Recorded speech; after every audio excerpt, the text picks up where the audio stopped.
दुकान खुदी इलिस अचौबने यावरीजे इलिस मचा अमत यावदेबको अचौब ngakani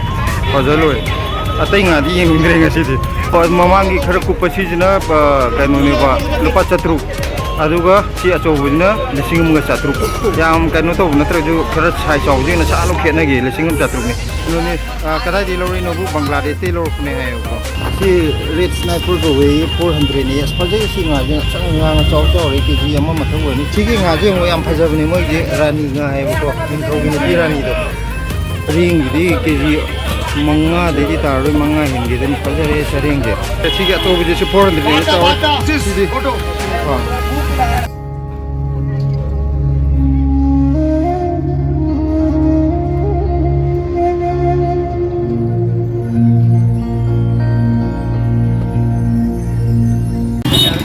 मैम कईनोद फिश मार्केट अनौब लाए फिश मार्केट अखोगी गोविंदपुरी फिश मार्केट ममिंग चटपने अदो अखोई गूगल मैप थीरगदी कलकाजी फिश मार्केट ने यावनेबको सी मेन रोड सिगी हेक मनाक्तने nga योलीजे मेन रोड सिद लेरेको अदुगा सिगी मपान मार्केट सी यामना चावदी नते अदुरगजु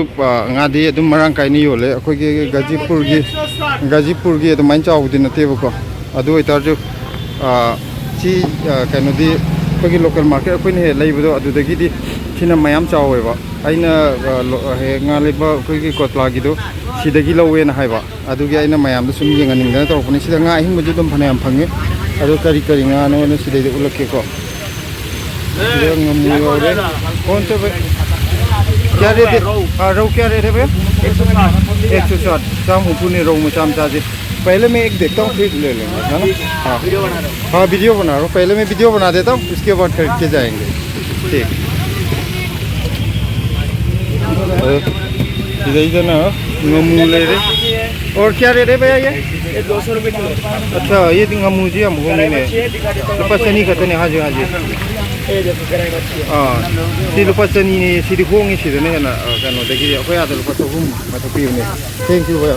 और बाकी क्या है ये कौन सा मछली? अच्छा और क्या रेट है भैया ये? सिंगल रेट बोलो ना।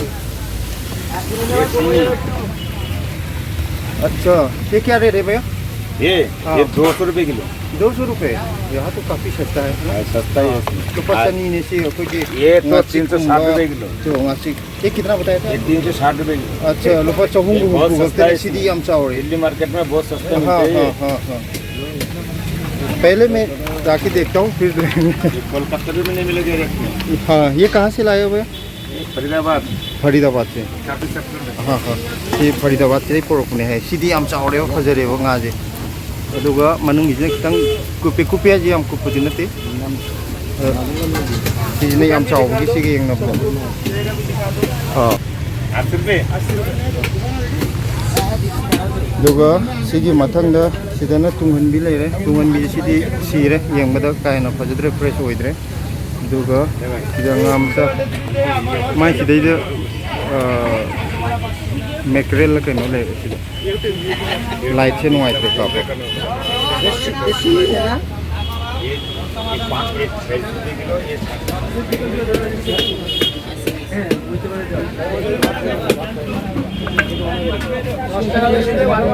ये हो रहा का फाड़ी करो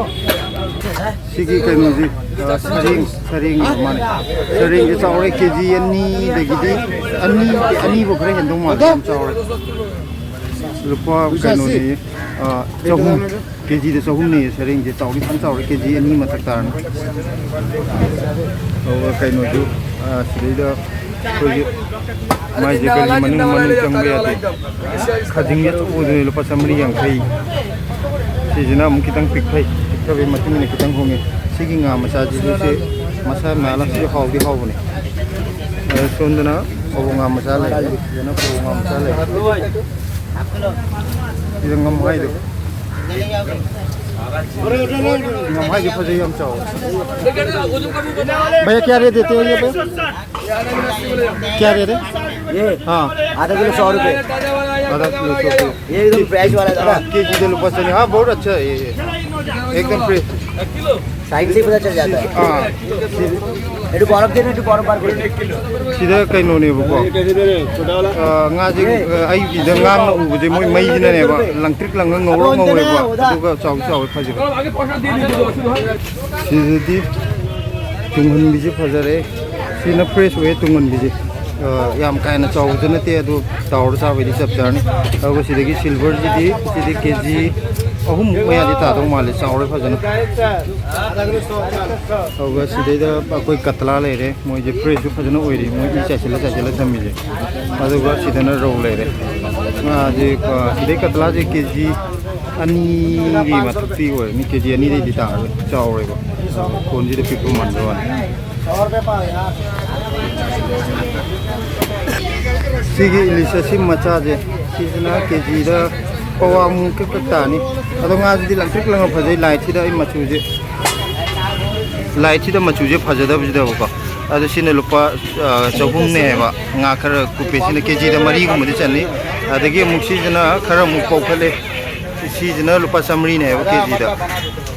ai ki keno je moi light than me si ne gyan ta hindre ba kinna Bisna lupa tahun aduga ilisa umam yawe di lupa lising ani di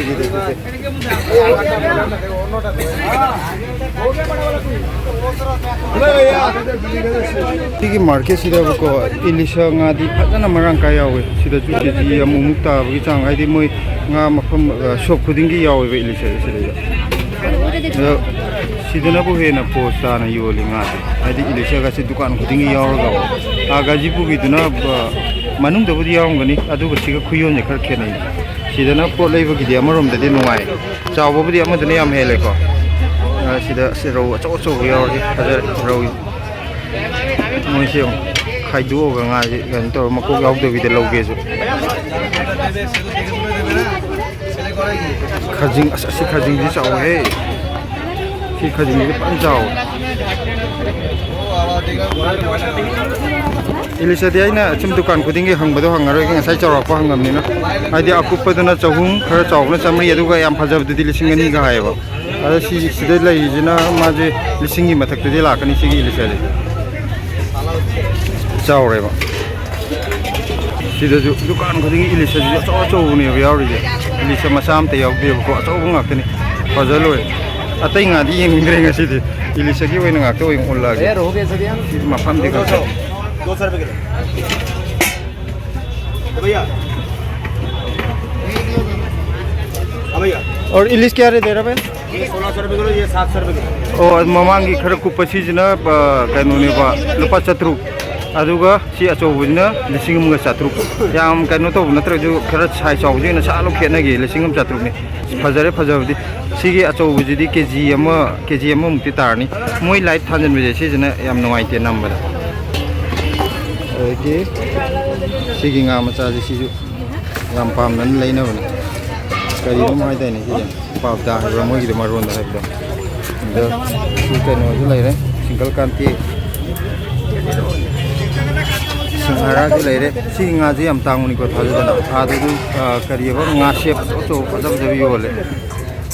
marum pura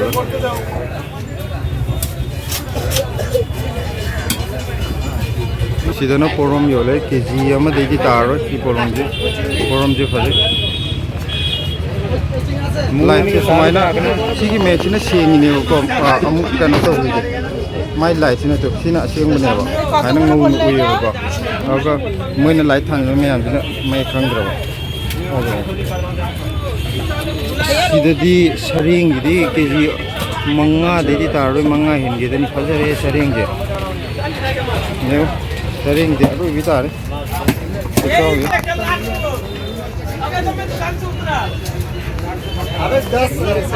Sekali ngana sini hangu Himalaya sini, hangu Himalaya.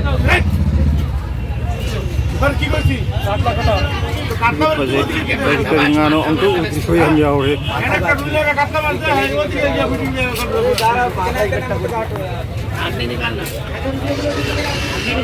Itu na ngakra hingga. Sibudi adum lokal dukal di pengau ngauring itu na sidi. Tuyok na namning bu power dre. Ete ngasi di sida di ilisana wai jai re. देखिए इधर silver मचा मचा हो silver जी चाम हो गौर मसी मचा जी हाइदी KG मकाई पवा ताब अदुम बंगाते तुंगन भी मसा ले रे अदुगो सिगी ngaje mo yam phajabni moi je rani nga hai ko min thogi ni rani do si ngak sangang ga masak yam phajai ado moi ne rani gi nga hai ba sidagi nga ma je mackerel oidoi ra na traga kari oidoi na khang si am lai de rani ngai ma tak lai hai pe tu mal de pe tu mal sang de देखिए मुझे ngaje semto ga thamira kanu yam posta ba ngam ga yaure maru ga loi lokto ba sumaina yo la di si cha bai dong tedi kaim ta taw ro ji de ajuna semto ga yam nana semto kon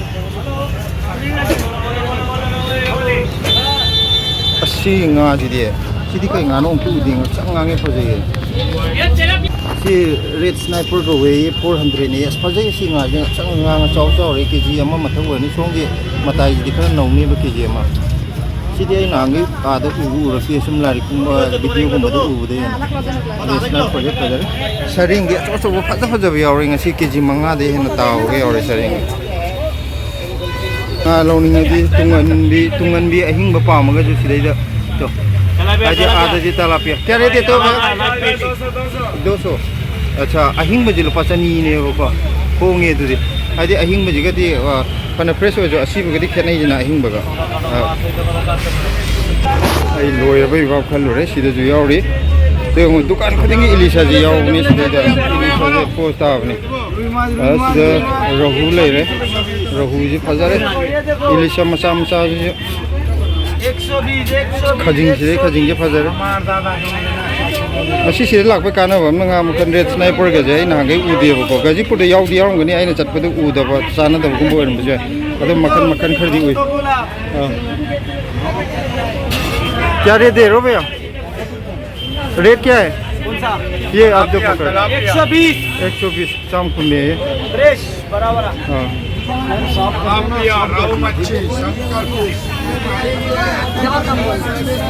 सिगी ngaji na pura matum dai sidi kai ngano to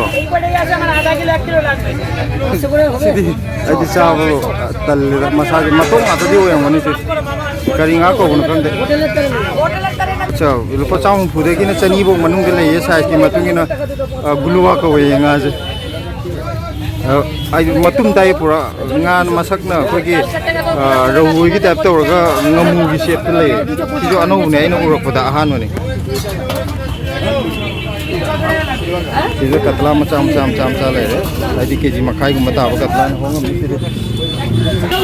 ye asna phajja we ore ko ki rohu अहिंग में से लो यार हां अरे मजा नहीं आया पूरी 50 का भैया ये जिंदा वाला क्या रेट देते हो कौन सा वाला ये बड़ा वाला वाला है 400 रुपए किलो 400 रुपए किलो अच्छा कतला 400 रुपए किलो 400 किलो 400 ठीक है तो जैसे 400 है चावल सीधी फोटो हां 400 रुपए हां एक थोड़ा तेजा रख दीजिए भाई मतलब ऐसे सीधा रख दीजिए देखने में अच्छा रहेगा हाँ वाह बस थैंक यू 400 और थोड़ा छोटा वाला जो 1 kg के आसपास वाला ये 250 ओके जी हम का ताबजना चनी यांkai ने बसोन जो मोय nga yo le रो अहिंग बको पयाव खाइनो नि खजिंग मचा जे ngasai थि रखनि सिनि सिलाना सि लग दे यारो इन सिगे याम लाइ नि ते खजिंग मचा जिगा वाइ खुजि ओलि मोय मचा जे साजि जि ओले वाइ खु एबा सिदे इलिसा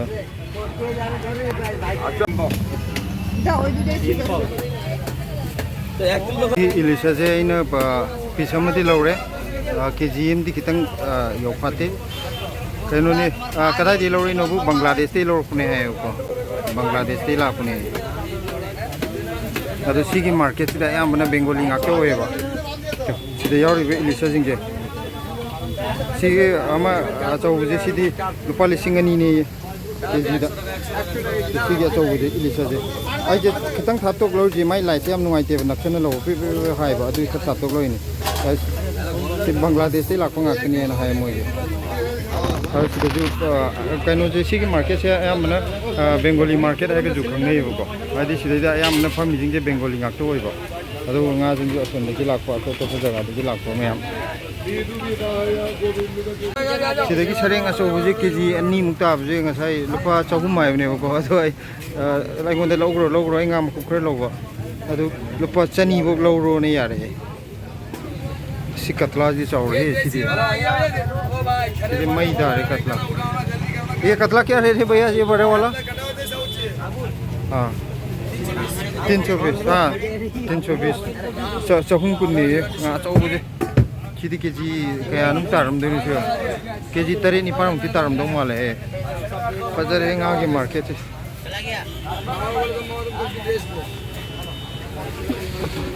सिदैदा मोय स्टॉक तो पैरगा सिदैदा लोय लेनरी अदु मयाम ngasiगidi